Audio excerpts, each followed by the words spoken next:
आपके थोड़े से डाउट क्लियर हो। सबसे इंपॉर्टेंट पार्ट आपका करंट अफेयर, क्योंकि आप कितना करंट पढ़ लोगे, आपको खेलों के बारे में भी जानकारी होनी चाहिए, आपको फिल्मों के बारे में भी जानकारी होनी चाहिए, आपके आसपास क्या हो रहा है, पॉलिटिक्स है, सब कुछ है, ये एक बहुत वास्ट है।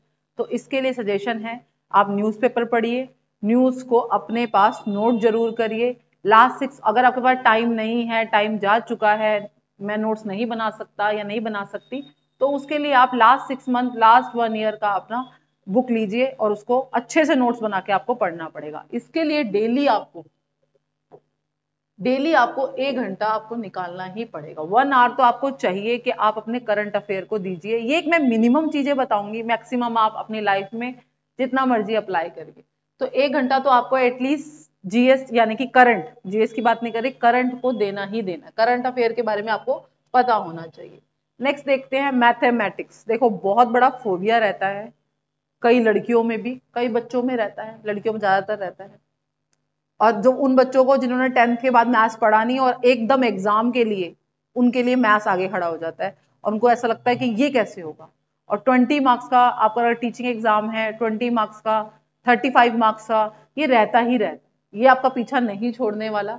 तो इसके लिए आपको कम से कम 2 घंटे करनी ही करनी है अपनी तैयारी। अब बात क्या है, मैथमेटिक्स तो आपने कर लिया, आपने क्वेश्चन कर लिए, समझ लिए, बात है अब कैलकुलेशन और स्पीड बढ़ाने की, कि मैं कौन से ऐसे मेथड यूज करूं जिससे मेरी कैलकुलेशन तेज हो और मेरा जो टाइम सिक्योर है वो अच्छा हो, मेरे से जल्दी क्वेश्चन सॉल्व हो जाए। ठीक है, तो अपनी 10 मिनट्स अपने निकालिए कि मेरी कैलकुलेशन कैसे सॉल्व होगी जल्दी से जल्दी।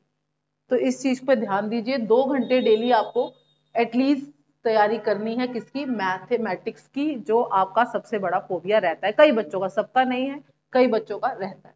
ठीक है, आगे बढ़ते हैं, नेक्स्ट देखते हैं रीजनिंग। देखिए रीजनिंग की अगर मैं बात करूं तो रीजनिंग ऐसा सब्जेक्ट है जो कभी कभार नया बिल्कुल देखने को मिलता है 12वीं के बाद। चलो मैथ्स भी पढ़ लिया था हमने, इंग्लिश हिंदी भी पढ़ ली थी हमने, हिस्ट्री पॉलिटी ये भी पढ़ ली थी, बट जो रीजनिंग है वो बिल्कुल नया है, लेकिन स्कोरिंग सब्जेक्ट है। आप इसमें थोड़ी सी प्रैक्टिस करके अच्छे नंबर ले सकते हो। तो इसके लिए एक अच्छा टाइम निकालिए, 2 घंटे, एटलीस्ट 1.5-2 घंटे इसमें निकालिए अपने दिन के, क्या आप 1 से 2 घंटे बैठे और रीजनिंग करिए। इंटरेस्टिंग भी है और स्कोरिंग भी है। चैप्टर वाइज मॉक टेस्ट लगाइए। देखिए टेस्ट के लिए, टेस्ट तो आपको हर, चाहे आप मैथमेटिक्स कर रहे हो, चाहे आप रीजनिंग कर रहे हो, इंग्लिश कर रहे हो, टेस्ट तो आपको देना ही है। लेकिन टेस्ट आप जब ही तो दोगे जब आपका सिलेबस, एटलीस्ट 60% सिलेबस तो आपने कर रखा हो, तभी तो आप कोई टेस्ट लगाओगे, कोई मॉक टेस्ट लगाओगे। न्यू लक्ष्य एकेडमी की ऐप पर सारे टेस्ट अवेलेबल हैं, वहां पे जाइए और अपने मॉक टेस्ट लगाइए। नेक्स्ट देखते हैं कंप्यूटर, जीके जीएस कंप्यूटर। जो भी आप तैयारी कर रहे हैं, आपके एग्जाम में अगर स्टैटिस्टिक्स जीके आती है, तो आपके एग्जाम में आ रही है, कंप्यूटर आ रहा है, जीके आ रहा है, तो 2 घंटे तो एटलीस्ट 2 से ढाई घंटे आप दीजिए। किसको, अपनी जीके को। इसमें आपका बहुत वास्ट सिलेबस है, साइंस भी है, हिस्ट्री भी है, आपकी पॉलिटी भी है, ज्योग्राफी भी है, इसमें बहुत सारा पार्ट है। तो एटलीस्ट 2 घंटे आप दीजिए। और कंप्यूटर को आप ज्यादा टाइम ना देकर डेली अगर आप 20 मिनट्स भी देते हैं कंप्यूटर के लिए, मैं कभी नहीं कहूंगी कि 2 घंटे दो, नहीं, ये दोनों सब्जेक्ट के लिए हैं। आप ज्यादा टाइम इस पे फोकस करो। कंप्यूटर आप अपनी वेटेज देखो, किसी के एग्जाम में अगर 10 मार्क्स का आ रहा है तो कम पढ़ो, और ज्यादा आ रहा है तो थोड़ा सा ज्यादा उसका टाइम दे, लेकिन आप डेली पढ़ लो। छोटी सी बुक आती है मार्केट में, वो पढ़ लीजिए, वीडियोस देख लीजिए, उससे भी आपका काम चल जाएगा। लेकिन जो भी आप पढ़ रहे हैं, जो भी आप पढ़ रहे हैं उसके नोट जरूर बनाइए। ठीक है, आप अपनी जो जीके है, हमारी बात हो ही गई है जीके पे। नेक्स्ट देखते हैं, इंग्लिश की बात करते हैं। ठीक है, इंग्लिश कई बच्चों के लिए ये भी एक दूसरा डेंजर सब्जेक्ट है कि इंग्लिश हमसे नहीं होती, बट इंग्लिश भी आपको करनी है।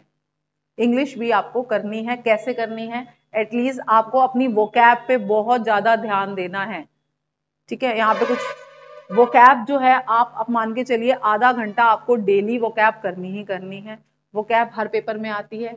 1 घंटा आपको रीडिंग सेक्शन, क्योंकि पैसेज आपके आते हैं तो आपको कंप्रहेंशन भी पता होना चाहिए। और आपका जो है, फिर है आपका 1 घंटा आपका ग्रामर। ये पोर्शन भी बहुत ज्यादा इंपॉर्टेंट है और ये भी ज्यादा इंपॉर्टेंट है, इस पे आप अपना टाइम दीजिए। तो टोटल मान के चलिए कि 2.5 से 3 घंटे आपके इंग्लिश को डेली जाएंगे ही जाएंगे। अगर आप इस तरीके से इंग्लिश करते हैं तो इंग्लिश आपके लिए इजी हो जाए। नेक्स्ट बढ़ते हैं। चलिए, ये तो था आपका, मैंने कुछ बच्चों का जो था कि भाई मैम क्या पढ़ें कैसे पढ़ें, ये मैंने आपको बताया कितने घंटे पढ़े। तो एटलीस्ट आपको 5 से 6 घंटे जो हैं अपने, मतलब ये तो मिनिमम है ही है, बाकी जो मैंने बताया वो है, कम से कम इतने आपको पढ़ने पड़ेंगे, फॉलो करने पड़ेंगे, मॉक टेस्ट लगाने पड़ेंगे, प्रीवियस ईयर करने पड़ेंगे। प्रीवियस ईयर सारे हमारी ऐप पे अवेलेबल है, टेलीग्राम चैनल को फॉलो कर लो, वहां पर है, और वहां से अपनी तैयारी बढ़िया करो। बाकी न्यू लक्ष्य एकेडमी आपके साथ है। मिलते हैं अगली वीडियो में। Thank you so much.